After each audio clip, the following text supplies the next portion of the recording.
2015, and if any of you would like to sit down and join our show, you're welcome to take a seat as we interview Mr. Youdell, that is President and CEO of the Fabricators and Manufacturers Association International. And thank you for joining the show again. My pleasure. We've had you on several times before, and I'd like to share with our listeners a little bit about the membership of FMA. So our members are job shop owners. So we have 2,300 members from across the country. Our mission as an organization is to help our members become more competitive and to move forward the metal fabricating industry as it relates to its importance, its sustainability, and its involvement with U.S. manufacturing. Okay, now your association has some certifications, does it not? Yes. So a big emphasis over the last several years as part of President Obama's skilled workforce initiative is that we've developed certifications that support that undertaking. The goal was to certify 500,000 people in the professional workforce over a 5-year period. The number, I believe they achieved just under 400,000 in 4 years, so I think we'll get there this year. So we launched several certifications ourselves for folks who work in metal fabricating shops. So we have a new program for laser certification where people learn how to run laser cutting systems, understand the use, how to maximize potential out of laser cutting systems, the different types of CO2 versus fiber laser or disc laser technology. We have press brake safety certificates, so making sure you're setting up a press brake in the most safe way to maximize usage. We have an overarching certification called the Precision Sheet Metal Operator, which really is a guy who becomes skilled in running all the different types of automation in a metal fab operation. So a very general but broad base, and it's the most difficult of all our certifications for metal fibers. And what would be the size, either employee size or annual dollar volume of your members? So the traditional FMA members generally in that 50 to 100 employee size shop. So you're probably looking between $5 and $10 million. Okay. And part of the certification program is to help develop the workforce, the professionalism, and the certifications and certificates are portable to the employee. So it helps them in their career path. The key in today is to be educated. And our certification programs are one way that we serve the industry and help them create an educated workforce. Well, you certainly bring up a very important point because we are at a time in manufacturing and in what they're calling, I don't know if it's the second, third, or fourth industrial revolution, depends on who you talk to, about this rapid increase in technology. How are you keeping pace with that? It's, as the association, we have to look out ahead and what are some of the things we see coming online that our members and our industry need to be aware of. It's kind of out there a little ways. It's certainly the Internet of Things, right, or Industrial 4.0. Right. These are standards in using the use of data in manufacturing. And General Electric, who really coined the term in the Internet of Things, is betting billions and billions of dollars on the fact that, in Jeff Immelt's words, he would like manufacturers to go to sleep tonight and wake up tomorrow and be data analytics companies, not manufacturers. Because data is really going to be the key to maximizing your profitability, maximizing your productivity, staying competitive globally, and the use of big data is a term that's thrown around. But if you're a job shop with 50 to 100 employees, the data that you use certainly is a lot different than what a major OEM would use. The membership that's in that 25 to 50 range, where the cost of implementing new technology has become a rather serious situation. How are the smaller members that you have getting into the technology and expansion of their manufacturing production capabilities. Well, certainly you want and need automation to be globally competitive. Sure. Because, as you said, the rate of change is so fast, you need to stay current. Or if you look at the cost per part to cut, the production rates, if you fall behind in that curve, then you become less competitive in the marketplace to be able to withhold and drive profitability of the organization. So right now, in the laser cutting side of our industry, we're seeing fast advances in terms of the power of the laser cutting system, moving to fiber technology. Going, 3 years ago, if you had a 2 kilowatt laser, you were on the front edge of the cutting speed. Right. Now it's 6 kilowatt, and then it's 8 kilowatt. It is Moore's law in its best example, and we're seeing that acceleration continue. On the press brake side of things, it's all about being able to quickly change tools to get set up, because if you cut all the parts and they stack up, you need to be able to form them in a productive, fast manner to keep up with the cutting speeds. So we're seeing advances on that end as well. Now, work here at FABTECH, and a lot of the equipment that you're talking about that these jobs use is somewhere in 750,000 square feet of exhibit space today. Is that right? You bet. If a job shop owner can think of what they'd like to have on their shopping list, it's here. From power sources over in the welding side to water jet cutting, press brake, tooling,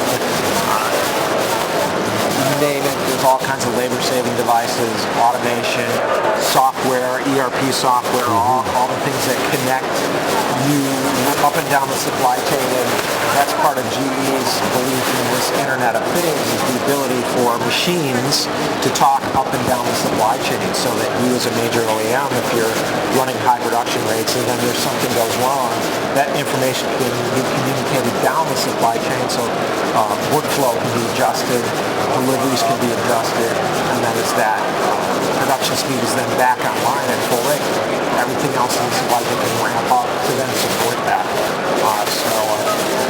It's sort of a very fascinating time in the industry. Oh, it really is. One industry that really strikes me is the robotics, and all the equipment that's here. And we've actually spoken with the robot. Yeah, right. Where they have almost a humanoid, and it has a computer screen with a face, and it can talk, and it can frown, and it can smile. They're putting robots into areas that it's comfortable for people to work with, because it's beginning to take on a humanoid look. Well, I think where you really can approach robotics from the angle of safety. There are certain applications in terms of using large pieces of sheet metal where you can use robotic press brakes, as an example, to form and shape larger pieces of sheet metal that it's really not safe, or it's very taxing on the human that's charged for that, and then reshift those people into higher value areas within your organization. There are some really neat advantages and ways to use robotic technology that's really important and makes sense, certainly for all the people in the organization. Right. People get scared when you say robots. You're thinking, oh my God. Clearly do. Yeah. And that's not the case. I was a job shop who's part of what we call our FAB40. And there are 40 largest metal fabricators in the U.S. Based on revenue. And it's a company in East Chicago, Indiana. And they started out deploying robot systems in their job shop. And they used them, and their business was growing and growing and growing. And then they would talk to other job shops who were not as willing to use the technology in their shop. So then they decided, we'll build the systems and sell them to other job shops. So their business has just exploded because they realized and understood the value of those systems and that they've developed an expertise in it that they have turned into a revenue stream, and they're helping others in the industry adapt the technology for growth. Fascinating. Now, I also noticed, and Lou did last year as well as we walked the floor, how many of these machines have a very different user interface than people have envisioned in their head. What kind of user interfaces are we seeing today that weren't here even 2 years ago, Ed? Sure. Well, CNC technology has been around a while, but the digitization of workflow is accelerating, and you see it, as you said, in the user interface. And I truly believe user interface is one of the great differentiators in technology, because as we try to recruit young people into our industry to work, one of the things I believe they have is an expectation of technology to be used in their work. Right. Everybody's on the device all the time. High schools give every kid, many high schools give kids laptops to use, so they're growing up with using technology. And to go into the workplace, I think there's an expectation it has to be there. And they want to see it, and they want to use it in their everyday work life. So you see a lot of time and thought going into differentiating the user interface, which then means in the education system we need programmers. Right. There's a high value on programming, the ability to do that. And those people who can adapt to that certainly make themselves more valuable as they come to the workforce. And I think one of the things that Lou and I are beginning to hear as we do more and more radio shows is that there's a new appreciation for the worker who works with their hands. That's something that I almost think has been looked down upon the last 10 years, and now we realize just how important those people are on the floor. So 12 million people in the United States work in manufacturing, but those 12 million people are responsible for over 20% of the world's manufacturing value. So if you took the value of all that stuff and made it a country, it would be the 10th largest country in the world in terms of domestic output, larger than India, just to give you a frame of reference. Wow. So I believe there's never been a more important time in our history to maintain the competency of being able to make things as a country in terms of our national security, our national competitiveness. So we need to attract people, and we also need to do a better job, us as an association, to be sure that the skills that we need to manufacture and make things is valuable. It would be nice if Hollywood would pitch in and help us a little bit. We know they're not gonna, because the criminal in every movie, as we talked about before, is always the welder in some seedy location, and he's just gotten out of prison that morning. Stuff like that's not helpful. The additional thing is the education system. Certainly, the shift in probably the early to mid 1970s to prepare people for college. And, that's a wonderful thing. But what happened is in the emphasis to prepare everybody for college, we lost sight of the fact that we need to prepare people for careers and work. And education, people need to be educated. Not everybody has the desire or the need to go to college. Right. So we undervalued and diminished those who chose, maybe they wanted to go into manufacturing. We lost those people. We've had this conversation at NJIT where I think it's 3 million available jobs in manufacturing right now. And these students who are looking to go into manufacturing really need to have the guidance of their parents to make that recommendation. And Manufacturing Day, of course, there are parents that go to manufacturing plants and see what it's really all about. So they could easily fill that gap between veterans and handicapped and students, instead of going to college where they will get a job in social issues where they'll make $30,000 instead of, I think, what is it, $77,000 now in manufacturing. It's a big difference, and these students have to be guided by their parents. So my father was a tool and die maker. He worked for General Motors. He was fortunate enough to go through the apprentice program with Fisher Body. So back in the day, Fisher Body then became part of General Motors. And he loved making cars. And we would go to dealerships and walk around and new cars would come out. Right. We talked about, look at the quarter panel, look at how those parts come together and how it's blended here at the pillar. And, With pride. it was really an interesting, fun thing.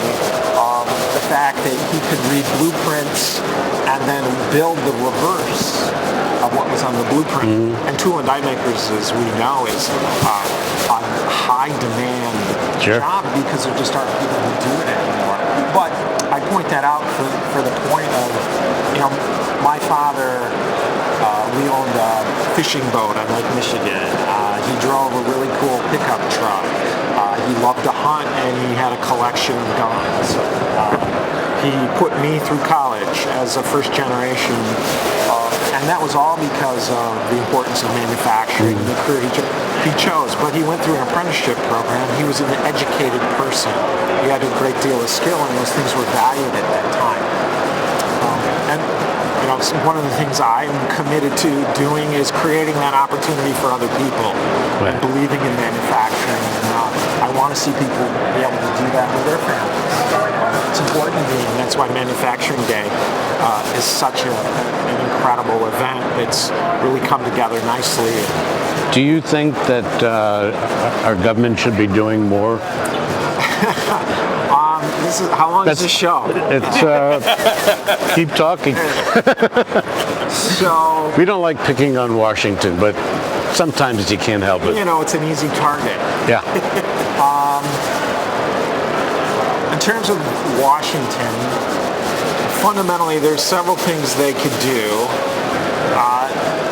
If you look at, as an example, Section 179 extending, which is in the tax extenders package, that there's no movement on in Washington. But the fact that they haven't reauthorized the tax extender package creates uncertainty. It removes an advantage for industry to re-equip their facilities. And the most beautiful part of Section 179 expensing is it's a win-win for both sides of the transaction. For all the capital equipment suppliers who are here, it helps them sell equipment, which then means if they're busy, they're hiring people, they're employing people. On the other side, as a job shop owner, and you talk about the 50 to 100 employee, how is he going to be competitive? Here's this great advantage to put money to work back into the business with 50% accelerated depreciation, which makes the equipment in the first year that much less expensive from a tax purposes. Right. It incents them to modernize, to use technology to their advantage. So that's very frustrating. It's something that's so good for so many people can't be offered. So why do you think Washington's not playing ball? Well, we have a broken administration, obviously. Yeah. The White House certainly doesn't believe that giving tax incentives to business is necessarily a good thing. And then we have, frankly, a Congress that doesn't have the political will to lay down the law and say we've got to have it. Right. They should. I can't say what they should do, but So this there needs to be stronger emphasis behind getting this done. This is very similar. You and I spoke a few minutes before the show about Exim Bank. It's the same issue, where there are a lot of small companies that are clients of Exim Bank who are now not getting funding, and we're losing business to overseas. And every country, almost every country in the world, has some kind of Exim Bank version, and we don't. And it just incites me. I was at a luncheon about a year and a half ago where Doug Oberholm, the president of Caterpillar, spoke. And we've been fighting this fight for every year for 3 or 4 years. And he talked about the importance of the Exim Bank and that there was a project in Asia that Caterpillar wanted to bid on. And they needed Exim credit financing that they wanted to utilize in order to bid on the project and make it happen. Well, we didn't have the support here on the Exim Bank side. And as he explained, my competitor in France, France has their version of the Exim Bank. My competitor has the full support of their government on the financing of this project. They will win the business. And, oh, by the way, it was for a coal burning power plant. So here, even on top of the Exim Bank, we couldn't get financing because it's for a fossil fuel. Oh, wow. Right. He said, now the plant's going to get built. One way or another. One way or the other. Right. The fossil fuels will be admitted. I'd like to do it because then I can hire 500 more people here in the U.S., but instead I won't be able to. And that's just a great example of how the Exim Bank was meant to be there to support and grow U.S. business. Clearly, no doubt. Yeah, very few people understand that when a government or an organization overseas submits a request for proposal, in the RFP is a requirement that you have backing from your government bank to do the project. Otherwise, don't submit the RFP. No, don't respond to me because you can't answer that issue. So that they have heard us a bit there, and hopefully that will get resolved fairly soon. You know, with the changeover in the speakership to Paul Ryan, certainly Paul Ryan's background is from the Ways and Means Committee. There seems to be a political will. You know, his expertise is in tax code. Right. Redoing the tax code. And that I'm optimistic that we will see an emphasis to take that on as we move in after the election in 2016. Because frankly, nothing's going to get done because the election It's short burning up television time.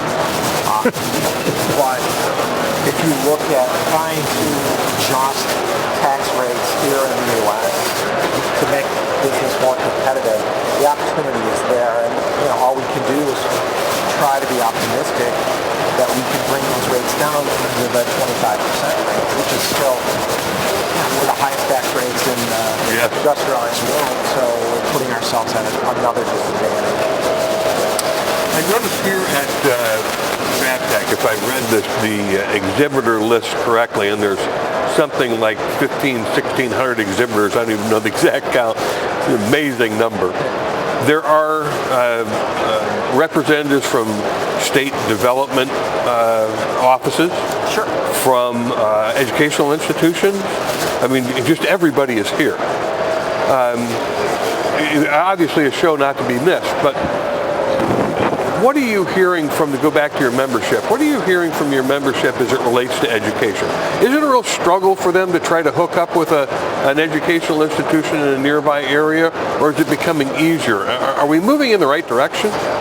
So my personal belief, and I visit shops, or try to visit shops as often as I can, and made a summer commitment to visit 10 shops, and I did that.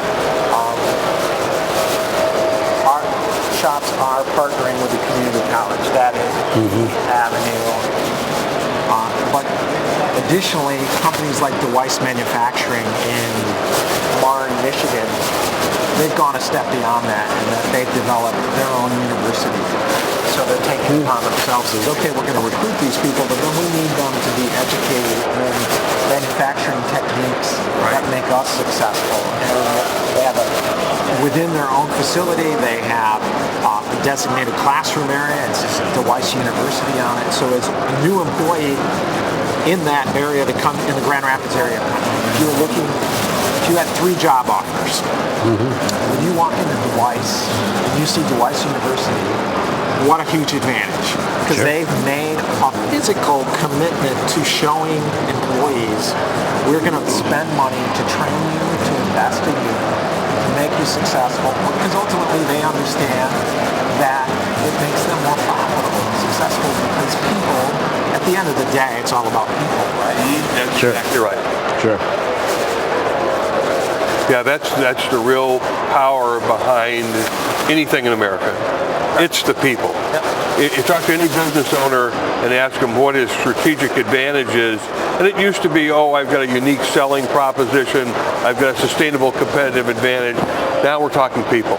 It's human resources. And, when I came into this 9 years ago, I would hear shop owners talk about, I can do all this investment and train people, but, if the guy gets a quarter more an hour down the road, he's going to leave me.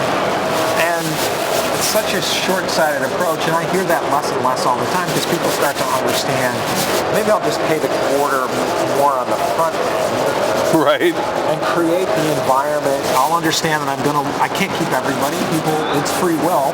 Last I checked. But I'm going to create an environment where people can understand if they come and grow, we'll try things, we'll invest in our people, and hopefully it becomes a place that people want to stay long term. We try to do that within FMA as an organization, invest and train our staff. I've worked at places in the past where it was about what can we take and get out of people, not what can we give back.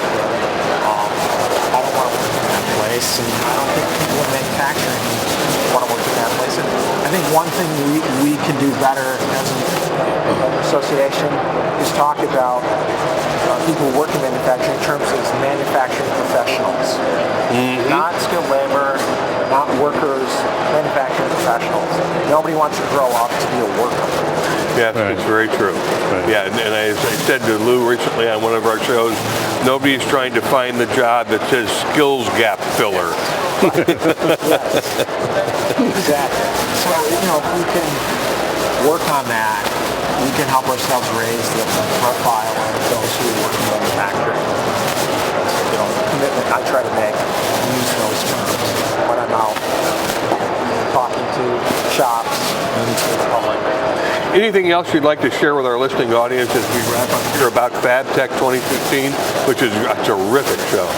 If you're within earshot, you're here already. You're going to have a great event. Like you say, there's 1,700 exhibitors throughout the hall. We expect 45 to 50,000 attendees this week. So you should find everything you need from automation, technology, software, to make your business more successful, to make your employees more productive. We've got education sessions from lean to management issues to 3D printing. We're looking at the digital world, all the things that you can come down here and get ideas about. And maybe that's probably the most important aspect as a job shop owner. If you come here, it should be about ideas on how you can improve your shop, what's new out there, but what can you see that will make you get a new piece of business?